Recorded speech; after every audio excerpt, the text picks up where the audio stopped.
coming to you live from Surprise in Arizona. Hope you're having a super fantastic sparkling day. Welcome to Before the Dirt Nap podcast number 1995, Floating Branches, How to Anchor Them to Your Family Tree. So what is, first of all, I'm going to apologize for being on early tonight. I just got something at the top of the hour that I need to take care of, and it would make me late for this. So I figured I'd come on early, go do that, and then we're done. So anyway, what is a floating branch? I call them mini trees within the main tree. So this is where you have a main tree and you have these floating branches that are just floating around because you haven't figured out yet where they are connected to the tree. And you could do these because you've come across a family who was in the same area, with your family name in the same area. They might be related. So you create a mini tree with them, a floating branch, and then you try and figure out if they actually fit into your tree. So there's, a lot of research that goes on with that. I do them when I'm doing DNA matches. A lot of the people who do the DNA matches might have a tree connected to a public tree connected to their DNA results, which I can then go in and have a look. And I basically create a floating branch so that I can see if I can connect that branch up to the main branch, to the main tree. And that helps me because, first of all, I need to verify that their information is correct. So I verify their information, and then as I start building it back, like I'll have the information that they had in the tree, and then I start building it back, and I'm constantly checking my main tree. Do I have that name in my main tree? Do I? I just don't know what happened there. But anyway, do I have that person already in my tree? Yes or no? And do I have, and as I'm adding in, verifying information and adding in up the tree, I'm constantly checking back with my main tree. Is that person in my tree? Are they in my tree? Are they in my tree? And then I might come across and go, oh, this could be a possible place to connect them.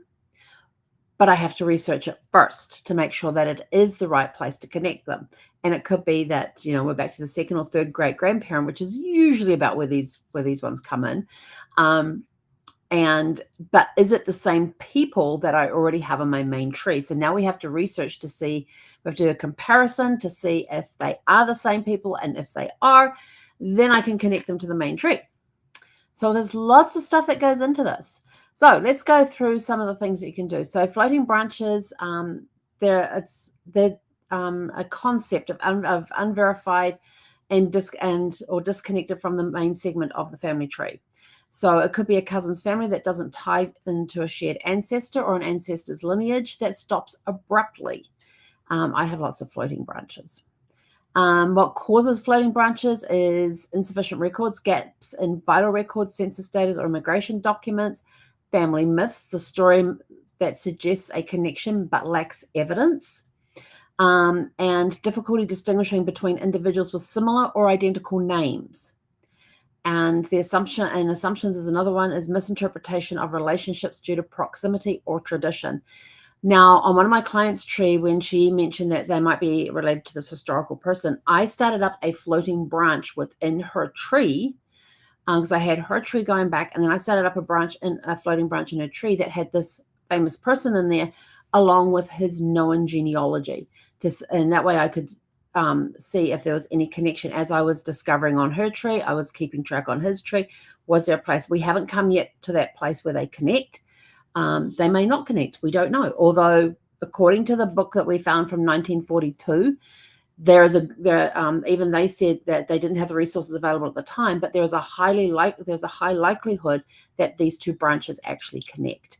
So we're still plugging away at that tree. Every now and again, I go in and have a look, see if there's anything else that I can find in there. We're taking it back. I think we're back now to the 5th great grandparents. I think we're back to just on this one branch, back to the 5th great grandparents. No, 4th. See, the 4th or the 5th great grandparents we're back to, and on the other side, and on the famous person ones, we're back to their 4th or 5th, and we still have nothing in common on either of those ones. So there you go. If you come across multiple individuals with the same names, and you're trying to find the one that fits into your tree, that is a good time to start floating branches for these different people, because now you can start building more onto their information that is available to see if there is a connection or not. Now we've got steps to anchor your floating branches. Review known information. Start with what you know and confirm its accuracy. Then we build backwards, work step by step through the records to establish a connection. If there is DNA testing done, use genetic matches to support or disprove relationships. So like we said, DNA proves that you are blood related to somebody. Genealogy proves how. And so with the DNA testing, like I've come up with a DNA match and I have these floating branches because I don't know where they connect into my tree. I know that they connect to my tree. I just don't know where. And cluster research, study extended family, neighbors, or community members to identify connections. And then the historical concept, analyze migration patterns, wars, or other events that may explain gaps. Common pitfalls, avoiding common pitfalls, assuming connections, don't link individuals without concrete evidence. That is the big one. I made that mistake very early on in my tree. I know those mistakes are there. I just got to find them. And now with this new tool that they have in the Pro Tools for looking for errors within the tree, we might just be able to find where that bad connection, I kind of know where the bad connection is. I just can't pinpoint it. But with this tool, I may be able to do that now and go back and correct what I had assumed back then. Overlooking records, explore alternative sources like tax records, wills, land deeds. Some of the not so common records, go in and check those because sometimes the key could be in one of those. Ignoring discrepancies, small differences in records, dates, or spellings may signal errors. Again, when you come across sounds like spelling or the birth date is within a year or two of each other, are they the same people or are they completely different? That's when you do spreadsheets and you put person A, person B, person C, so you can go across there and see where the differences are, which can help avoid things. But those small discrepancies make a big difference. One client I had in a county in New York, her grandfather, he didn't have a very common first name. His mother did not have a very common first name. And she married into this family of which he had the last name of. And as I'm building up the stuff and I'm finding information, I'm thinking it's the same person. It's got the same mother listed. It's the same son. Exactly. First name, middle name, last name. They were born at the county they were born in. But then I came across a record where the birth date was a little different. And I'm like, wonder if they got the birth date confused. And that's actually the baptismal date and not the birth date. So I put that there as a sort of like need to check this again. Put a note in there stating that I think this might actually be the baptismal date, not the birth date, unless they really got it out of whack by several weeks. I think it was like 6 weeks or 6 months or something. But then I found the obituary for the mother, who I thought was the mother. And when I'm in there, I'm like, there's a different wife listed. Let me go back and have a look. Same first name, same middle name, same last name. Same mother's first name, which was not a common first name, even for back then. But her husband was different. I'm like, okay. She was, because it said that she was predeceased by her husband. And I'm like, and they mentioned his name. And I'm like, that's not the husband I have on the birth record. So that caused me to go and have a closer look, only to find out that there were 2 boys born either a few weeks or a few months apart in the same county. They both had the same last name. It's the same first name, middle name, and last name, identical. The difference was their birth dates were within weeks of each other. Their mother's names were the same because the records did not state what her maiden name was, but the first name was there. They were the same, but they had married men. They had married men with the same last name, but 2 different first names. Well, then I had to go back, unpick, like sewing, go back, get the quick unpick out, unpick everything that I had put together about this person. And now I had to go through very methodically. And so I set one up as a floating branch. The other one was in the tree as a main part of the main branch. But I had to methodically go through each one and verify every information. Was it the one that was born first or the one that was born second? Is it the one that's in the main tree or is it the one that's in the floating branch? And very methodically go through. Now, the problem that I had was when the grandfather got married to the grandmother, they got married in an off year for census. So it was after the year in zero. So it was after the federal census. I think, what year was it? I want to say it was between 1910 and 1920, I think it was, if I remember correctly. We're just going to make up the dates for now. So they got married, say, 1911 or 1912, which means that they weren't together on the 1910 census. So then fast forward to the 1920 census, they were already divorced. So they never appeared on a census together. So now I've gone back to the New York census that was done in, I think there was one done in 1915, and had a look there to see if I can find them on there. Meanwhile, on the floating branch, I have found the other one with that same name and his wife, and they were married for several years. So got that. But then I also noticed too that the two mothers who had the same first names and had the same married names were living in different areas. One was actually in New York City, one was in upstate New York. But both boys and that mother those mothers had been present in the same county in upstate New York. So we've been very methodically going through these two guys of the same name and working out what gives me a clue that it's this one, what gives me a clue that it's this one, and basically creating a comparison sheet. So anytime I find information on them, I'm putting that stuff onto the sheet and going through very methodically. I will eventually figure out which is which, and I will eventually figure out if the two grandfathers were actually may have actually been brothers who happened to marry women with the same first name. Now, I have that own thing in my own family. I have two aunts, one on my mother's side, one on my dad's side, who have the same first names. One's my mom's sister, one's my dad's sister. They have the same first names. So then I thought, well, maybe I can distinguish between them and call them, Auntie Margaret, and then use the first initial of their last name. Can't do that. They both have the same first initial for the last name, even though they married different people. Then, to make it more confusing, my mum's two younger sisters, one of them's this aunt that's the same name as the other one, both married men with the same first name. Thankfully, their last names are different and completely different. So I just have to go, Uncle David, and then put that first initial on the end so my parents know which one I'm talking about. And so, yes, so we can get confusing within our own family. So maybe this sort of thing happened in the same family. I haven't found much information on the fathers, but that's part of this methodical process of going back, looking at every record. Which one does it belong to? When did this guy move in with his mother in New York? Because the one that was married to the grandmother, the grandfather actually ended up moving to New York City with his mom and living with her for a bit. I don't know if he stayed, and the other one was married. So that helps separate some of the information later on, but I'm talking about the earlier records, the births, the baptisms, the marriages. Well, the marriages was easy to figure out. But yeah, this is looking at the information. What address were they at? Okay, he was in New York City. Okay, that one belongs over here. He was in upstate New York. He belongs over here. So it's just very methodically pulling this information apart.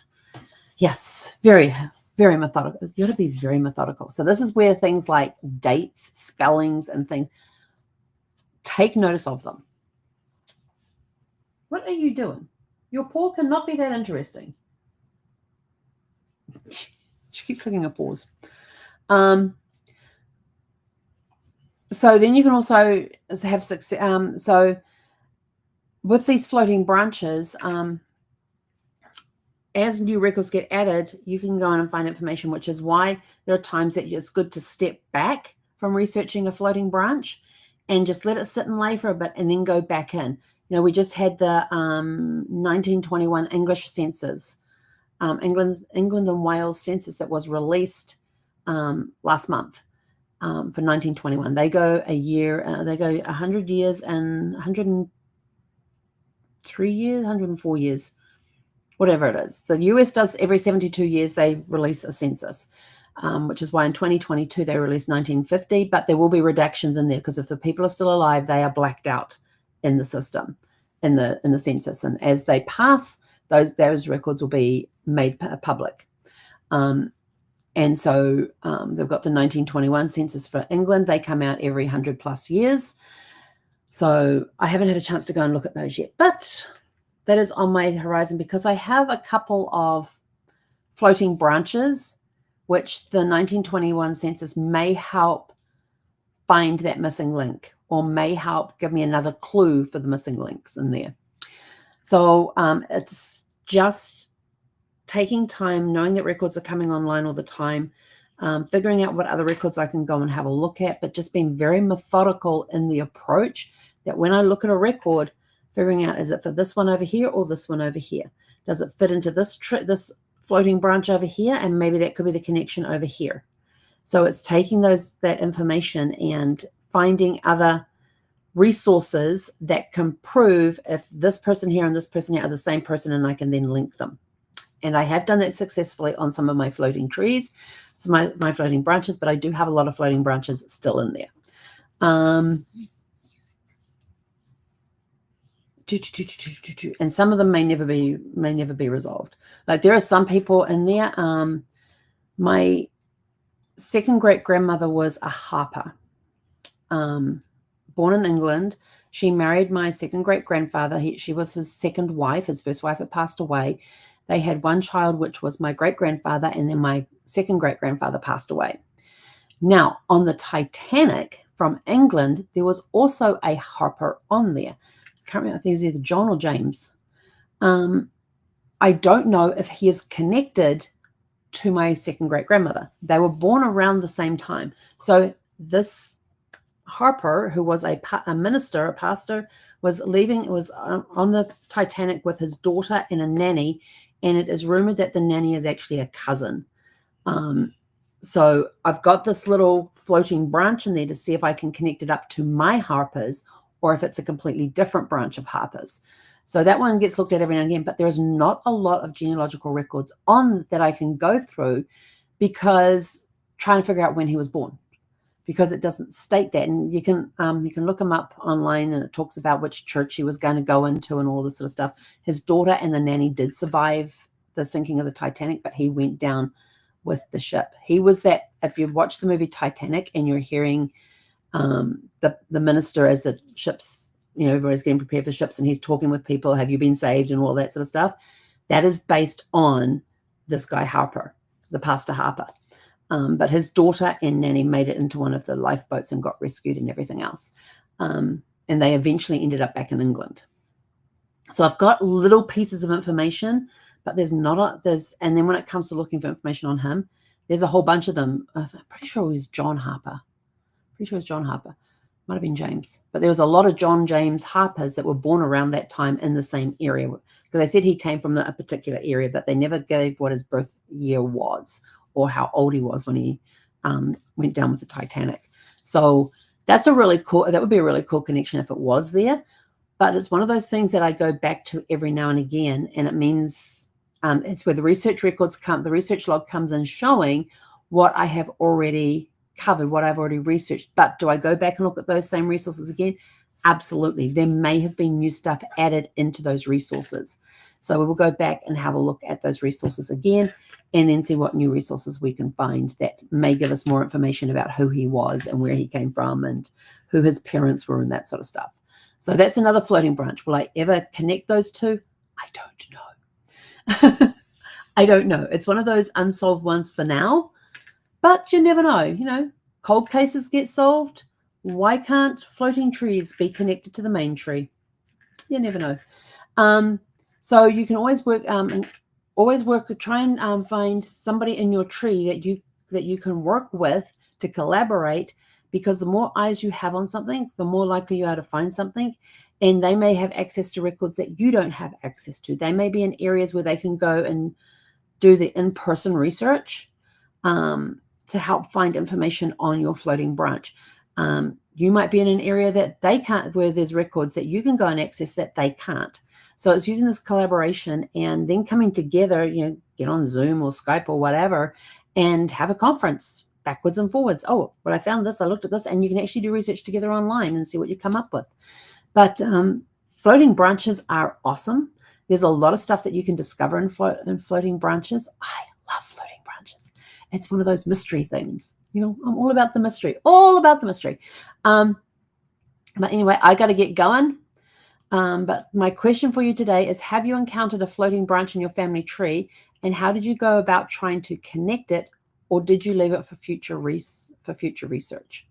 As far as I'm concerned, there's not going to be there may be unsolvable floating branches on my tree, but for now, I'm just saying that they are not unsolvable. I just have not yet been able to solve them. And those that I have, it's a part. I tell you, when we find that connection in this house, it becomes a party. It's because it's like a huge celebration. We found the connection. Yes. And we get up and we're dancing around and having a great time celebrating the fact that we've finally connected a floating branch to the tree. We have one less floating branch to worry about. So when we find those connections, it is a party. It is a major party, because finding a place for a floating branch is just fantastic, especially if you've got this, because some of those floating branches are quite large and some of them are very small. But if you get a large one that you can put in there, all of a sudden your main tree is growing by however many people you've just plugged in. But being able to find those plug-in connections is awesome. It's so much fun. But anyway, with that, we're out of here. Go out, have a super fantastic, sparkling evening, and we'll catch you guys back here tomorrow.